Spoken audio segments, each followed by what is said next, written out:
Listo. Bueno, estamos acá con Moisés Naim. Bienvenido otra vez a Colombia. Gracias por la invitación. A ver, comencemos con Europa, que sigue siendo todavía el tema de moda. Recientemente el Banco Central Europeo anunció posiblemente las medidas más importantes que ha anunciado todo este año. Y a eso se le suman algunas otras medidas que se han anunciado en Cumbre Europea, sobre planes de unión bancaria, potencialmente el camino va hacia una unión fiscal aparentemente. ¿Cuál crees que es la principal preocupación que hay ya pensando en 2013? Si es España, si es Italia, si es Grecia y por qué, y dónde debería estar uno pendiente de dónde podría ser el tema que hay que estar con muy punto de vista, que podría generar una situación en Europa. Yo creo que el foco de atención tiene que estar en Alemania. Es de Alemania de donde salen o las soluciones o la perpetuación de la situación de malestar y la crisis económica. Todos esos países que has mencionado, Grecia, Italia, España, son vulnerables. Portugal, etcétera, siguen siendo vulnerables. Portugal ya está haciendo los ajustes, etcétera. Pero depende mucho de lo que va a pasar con Alemania, qué va a decir Angela Merkel, cómo va a combinar ella su visión de qué es lo que hace falta hacer con sus circunstancias electorales, y decidir si Alemania va a ser realmente la locomotora que va a sacar a Europa del hueco en el que está o no. Una de las características más interesantes de lo que ha pasado en Europa, tanto en Alemania como en otros países, es que terminan haciendo lo que deben hacer, pero 2 años más tarde. Y lo hacen tarde, y lo hacen a regañadientes, y lo hacen de manera tardía, como digo. Y entonces, pero si tú ves las reformas que hicieron en España, si las hubieran hecho 2 años antes, hubieran sido menos dolorosas y hubieran tenido más consecuencias. Lo mismo cabe para Italia. Claro que lo mismo cabe para Grecia y Portugal. Ahí hay reformas que se están haciendo, sin embargo las están haciendo tarde y ya nadie les cree. Y finalmente también Alemania. Alemania, hay una larga lista de cosas que Alemania dijo que jamás haría y que no permitiría que ocurrieran, y lo está dejando hacer.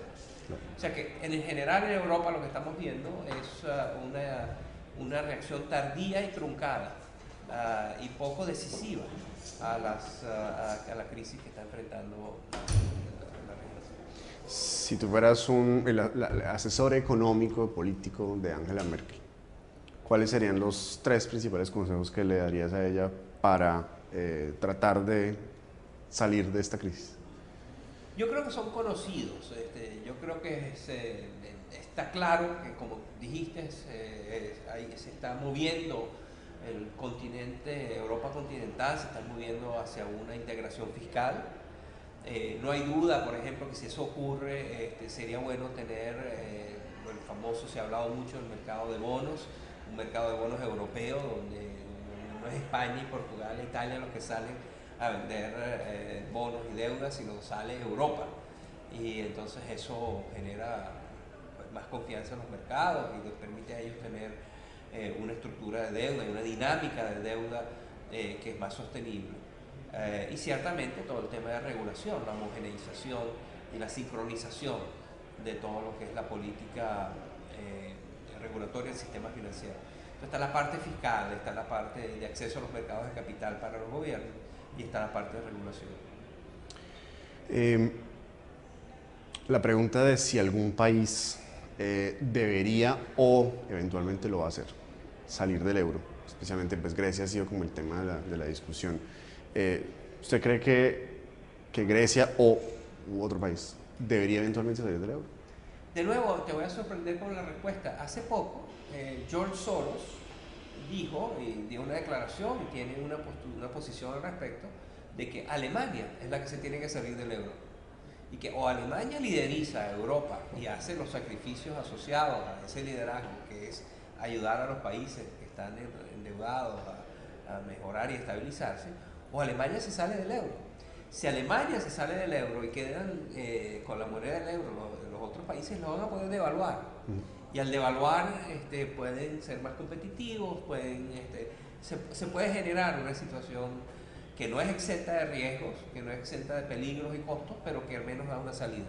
Pero no sería muy riesgoso para Alemania, porque pues, Absolutamente. claro que Yo Alemania... creo que lo de él es una provocación. Okay. Pero básicamente es decir, o tú de verdad eres el líder, o mejor salte, quítate el camino y deja que los demás hagan. Okay. Saltemos a Estados Unidos, otro país que pues, no está en una situación tan grave como la de Europa, pero pues evidentemente lleva un tiempo largo de una recuperación extremadamente lenta. Parece que va a seguir siendo el caso, aunque las recientes medidas de la Reserva Federal alguna ayuda posiblemente dará a la economía de Estados Unidos. ¿Cómo vislumbras tú la situación fiscal de Estados Unidos? Se vienen posiblemente negociaciones para el famoso abismo fiscal, el Estados Unidos va a tocar el techo de la deuda en diciembre. ¿Cómo ves la situación hacia adelante, sobre todo pensando que hay elecciones presidenciales en noviembre? Yo tengo una visión optimista sobre Estados Unidos. Yo creo que el país no va a caer a un abismo fiscal. Yo creo que van a llegar a un acuerdo con respecto a la deuda, al endeudamiento, al tope del endeudamiento. Yo creo que van a llegar a acuerdos acerca de algunas reformas estructurales desde el punto de vista fiscal que le den sostén. Ahí Simpson Bowles, que es esta comisión que fue creada, hizo las propuestas que pueden, ahí puede haber, hay mucho que se puede hacer por lo que ellos promovieron. Estados Unidos sigue siendo una economía que ha demostrado una flexibilidad y una adaptabilidad y una capacidad de respuesta muy fuerte. Y yo creo que con estas medidas recientes de Ben Bernanke en el Fed, eso va a estimular, y ya estamos viendo en el sector inmobiliario, que estaba completamente letargado, está mostrando dinamismo, los precios están subiendo, la gente está pensando que vale la pena otra vez invertir en bienes inmobiliarios. En fin, yo creo que eso va a mejorar. Queda pendiente varios temas importantísimos, como por ejemplo todo el tema de la desigualdad, que en Estados Unidos se ha agravado y ha llegado a niveles realmente que no tienen precedentes y hay que enfrentarlo. Y hay también el tema de la toma de decisiones, ¿no? que la polarización política tranca y hace que las decisiones no se tomen en el momento debido con la calidad de vida. ¿Qué opinión te merecen las medidas que tomó la Reserva Federal? Dar más estímulo a la economía, obviamente tiene sus riesgos, posiblemente algunos beneficios, pero ¿era el momento de hacerlo? ¿Tenía que hacerlo? Sí. ¿O crees que debió haber no tomado? Ha demostrado ser un extraordinario gobernador del Banco Central. Es quizás el mejor jefe de Banco Central del mundo. Él ha demostrado valentía, ha demostrado estar dispuesto a ir contra la corriente cuando hace falta ir, y hasta ahora le ha ido bien. Él no puede solo, o sea, ningún país puede salir adelante solamente con las acciones del Banco Central, ¿no? Pero ciertamente yo tengo confianza en ese sentido. Saltemos a Asia, especialmente China, aunque pues digamos los otros países asiáticos también, pero pues principalmente China, que es la economía más grande y la que en general también ha liderado el crecimiento de los precios de las materias primas, de los productos básicos. Pero en este momento China viene en un proceso de desaceleración que en parte es positivo porque pues, China estaba creciendo en estados que no eran sostenibles e impulsando ciertos desequilibrios en la economía. Sin embargo, está llegando en un momento en que la economía global pues, está también desacelerando, entonces pues, coincide desafortunadamente con un momento que de pronto no es el propicio para tener una China desacelerándose. ¿Tú cómo ves la situación de China hacia adelante? Hay mucha gente que piensa que 5 años o 10 años más adelante China puede ser el centro de la siguiente crisis financiera, dados los desequilibrios y los ajustes que eventualmente tiene que dar ese país. En China hay una historia económica de éxito extraordinario, hay una historia social de éxito extraordinario, hay millones de familias que han dejado la pobreza, hay progresos en todos los ámbitos que son realmente dignos de admiración. Tasas de crecimiento de dos dígitos por décadas. Pero en ese proceso, como bien dices, Andrés, se han acumulado desbalances y desequilibrios, etcétera, que en estos momentos requieren ajuste y que van a generar una desaceleración en la economía china. La gran pregunta es, ¿cuál es la consecuencia política de una China que crece en vez del 12 al 6? El acuerdo tácito que tiene el Partido Comunista Chino con el pueblo es, yo te doy crecimiento económico y por lo tanto empleo, y empleos y aumento de salarios reales, pero tú no pidas demasiada participación política. y déjame a mí, Partido Comunista y gobierno, seguir manejando las cosas siempre y cuando yo garantice que tú y tu gente, familiares, etcétera, tengan empleo y ingresos. Si eso para y si el número de personas, o sea, hay una migración importante que va del campo a las ciudades donde hay que generar una cantidad de puestos de trabajo, infraestructura, hospitales, escuelas, viviendas, para todos estos millones de chinos que llegan a las ciudades todos los años. Si esos empleos no están, si esos puestos de trabajo no están, o no crecen a la velocidad con la que crece esa población, esa demanda de empleo, ahí se pueden crear situaciones sociales y políticas que a su vez entran y complican la política y complican la economía y hay un círculo vicioso que puede generar un estancamiento, no un estancamiento, pero sí puede generar una dificultad en Chile. ¿Te preocupa India? India sí, es muy importante India, la gente le presta mucha atención al crecimiento económico de India, que es también admirable y que también es digno de aplauso. Sin embargo, no hay que olvidar que en India tiene un movimiento maoísta que está teniendo cada vez mayor ascendencia. Una parte muy importante del territorio de la India y los estados es controlado por grupos maoístas. También tiene problemas religiosos importantes. Acabamos de ver unas situaciones de violencia religiosa.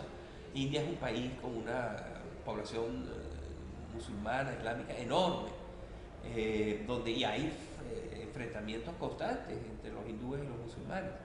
Si India se enreda desde ese punto de vista, también podría tener consecuencias muy importantes de desestabilización, que junto con China, la India son los dos países que han servido de locomotoras a los precios de los commodities y a las demandas de muchos productos que exporta América Latina. Y entonces, hablando de América Latina, ¿cómo ve la situación de América Latina dentro de una Europa casi que en recesión, Estados Unidos crecimiento mediocre, Asia desacelerándose? Parece que América Latina ha sido casi que un poquito medio estrella, estelar en estos momentos, pero hay muchos retos. ¿Qué cosas se están haciendo bien? ¿Qué se puede aprovechar? América Latina merece el reconocimiento de ser la región que mejor ha manejado la crisis, que mejor estaba preparada para enfrentar la crisis. Su sistema financiero hoy en día es el más fuerte del mundo, es el mejor capitalizado, es el mejor regulado, tiene la mejor cartera y la mejor supervisión de cartera, etcétera. Es un sistema financiero fuerte. ¿Quién lo hubiera dicho? Pero América Latina sale de la crisis más fuerte que muchas otras regiones. Obviamente tuvo su impacto y obviamente América Latina es críticamente dependiente de la venta y la exportación de commodities. Todos estos países tan exitosos, Chile, Brasil, Perú, Colombia, exportan commodities y de eso eso los ayuda a mantener su estabilidad económica. Hay también, sin embargo, un crecimiento de la clase media y del mercado interno en estos países, que entonces quizás pueda actuar como amortiguador en caso de que la demanda de China y de Asia y de los commodities baje. Hay la esperanza de que el mercado interno logre tener el dinamismo y la expansión que sirva para compensar la disminución de las exportaciones a Asia. Eso queda por verse, pero ciertamente América Latina merece un reconocimiento y merece hay que verlo con optimismo porque ya hay razones para ello. Muy puntualmente, ¿cuál cree usted que es el mayor acierto y el mayor error que está cometiendo América Latina en este periodo coyuntural después de la gran crisis 2008-2009? El mayor acierto es sin duda alguna el respeto por los equilibrios macroeconómicos. América Latina ha aprendido por las malas y con muchísimo sufrimiento humano que cuando uno pierde el control de la macroeconomía hay mucho sufrimiento, hay inflación, hay desempleo, hay hambre, hay miseria. Y entonces yo creo que los gobiernos de América Latina, con excepciones, con la excepción de Argentina, con la excepción de Venezuela, que manejan malísimo la macroeconomía, pero en general en América Latina hay un respeto por mantener los balances macroeconómicos. Entonces eso es lo que está haciendo bien. Y la principal riesgo, la principal dificultad para América Latina es la complacencia. Es creer que no hace falta dormirse los laureles, es creer que no hace falta seguir empujando para poder llegar aún con más éxito a la segunda mitad del siglo XXI. Esta crisis financiera es pues, la más grande en más de 70 años y a mí me causa mucha curiosidad que economistas y analistas a nivel global muy reconocidos han llegado inclusive a reconocer que de pronto algunas de las visiones económicas que ellos tenían en algún momento de pronto no eran las correctas. Específicamente pues Alan Greenspan, pues, el gran banquero central de las últimas décadas, muy famosamente ante el Congreso de Estados Unidos dice: yo anteriormente creía que los mercados financieros se podían regular así solos, creo que yo tenía algunos errores en la forma como yo vi las cosas. ¿Tú qué sientes que has aprendido o qué otra visión económica y política sientes que ha cambiado a raíz de esta crisis? Sí, yo escribí un artículo donde hablaba de que no solo eran los bancos los que necesitan un rescate, sino la ciencia económica necesitaba un rescate, puesto que claramente los economistas no anticiparon la crisis. Cuando llegó nadie la pronosticó, y quienes la pronosticaron son excepciones. Y después que vino la crisis, en vez de tener una visión acerca de qué hacer, tuvimos muchas visiones diversas y divergentes. Entonces, eso mostró que la economía como ciencia todavía está a un nivel muy primitivo y necesita mucha reforma, y por eso creo yo que hablé yo del rescate y hablé yo de la importancia que ahora se ha reconocido de empezar a incorporar a la economía otras técnicas y otras disciplinas. Estamos viendo mucho todo el tema del Premio Nobel de Economía, hace poco fue Daniel Kahneman, que no es un economista, es un psicólogo. Claro. Entonces está todo el tema de la dimensión neurológica, neuropsiquiátrica, neuromotriz de la toma de decisiones, que empieza a formar parte del acervo que hay que entender y tratar de explicar los fenómenos económicos. Doctor Nay, muchísimas gracias por su tiempo. Listo.